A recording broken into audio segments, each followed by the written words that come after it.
Assalamu alaikum. Notre leçon d'aujourd'hui sera le groupe nominal sujet et le groupe verbal. Voici ces phrases. Vous allumez la télévision. Les grands garçons jouent au football. Les jeunes filles cueillent des roses. Le grand-père téléphone à son fils. Ahmed travaille la nuit. Donc on doit souligner les verbes dans ces phrases.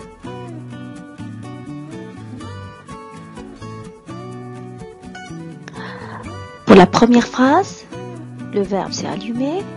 La deuxième c'est jouer. La troisième phrase, le verbe c'est cueillir.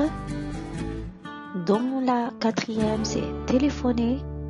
Et travailler, c'est le verbe trouvé dans la cinquième phrase. Donc, ces phrases sont divisées en deux parties. La première avant le verbe et la deuxième du verbe jusqu'à la fin de la phrase.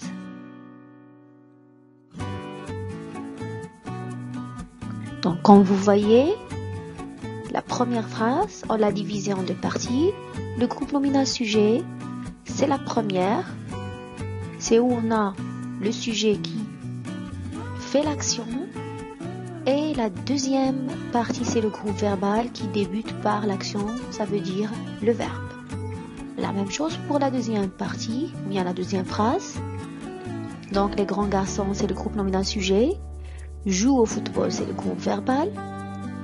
La troisième phrase, donc les jeunes filles, c'est le groupe nominal sujet, cueille des roses, c'est le groupe verbal. La quatrième phrase, le grand-père, c'est le groupe nominal sujet, téléphone à son fils, c'est le groupe verbal.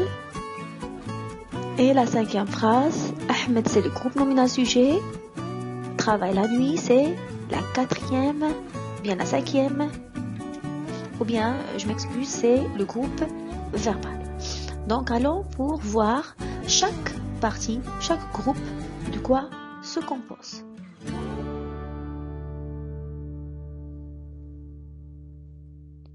Donc, pour le groupe nominal, comme vous voyez, dans la première phrase, on a vous, c'est un pronom personnel. Les grands garçons se composent d'un déterminant, les plus adjectif grand, plus un nom commun garçon. La phrase c'est les, c'est un déterminant. Jeune, c'est un adjectif. Fille, c'est un nom commun, féminin pluriel. Le grand-père, donc le, c'est un déterminant. Grand, c'est un adjectif et père, c'est un nom. Et on peut dire grand-père, c'est un nom composé. Ahmed, c'est un nom propre. Pour le groupe verbal, la première phrase, on a allumé la télévision. Donc, allumer, c'est un verbe. Là, le déterminant. Télévision, c'est le nom. La deuxième phrase, joue, c'est le verbe. Au, c'est une préposition. Football, le nom. Cueille des roses, donc, se compose d'un verbe plus déterminant plus nom. Téléphone à son fils se compose d'un verbe préposition déterminant plus nom. Et enfin, travaille la nuit se compose d'un verbe plus déterminant plus nom. D'après ce qu'on a vu, on peut retenir que une phrase simple se compose d'un groupe nominal sujet. Ce groupe nominal sujet réalise l'action exprimée par le verbe et peut être soit un nom, comme Ahmed, soit un groupe nominal comme le jeune enfant, un pronom comme il, ou bien un verbe à l'infinitif comme manger.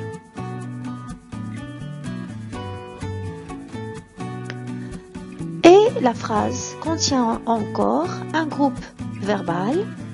Le groupe verbal exprime ce que fait le sujet par exemple, on a un verbe d'action comme la phrase Anne se brosse les dents. Donc se brosser, c'est un verbe d'action. Le groupe verbal peut exprimer ce qu'est le sujet, par exemple le verbe d'état. Ses dents sont blanches, SN, donc sont, c'est un verbe d'état. Le groupe verbal peut aussi être un verbe seul, comme l'exemple le cheval galope, donc galope, c'est un groupe verbal qui se compose seulement d'un verbe. Donc le verbe peut contenir, en plus du verbe, un ou des compléments du verbe essentiel. Qu'est-ce que ça veut dire essentiel? Qu'on ne peut ni déplacer ni supprimer. Par exemple, Pierre attrape le ballon. Donc, le ballon, c'est un complément d'objet direct qu'on ne peut pas supprimer.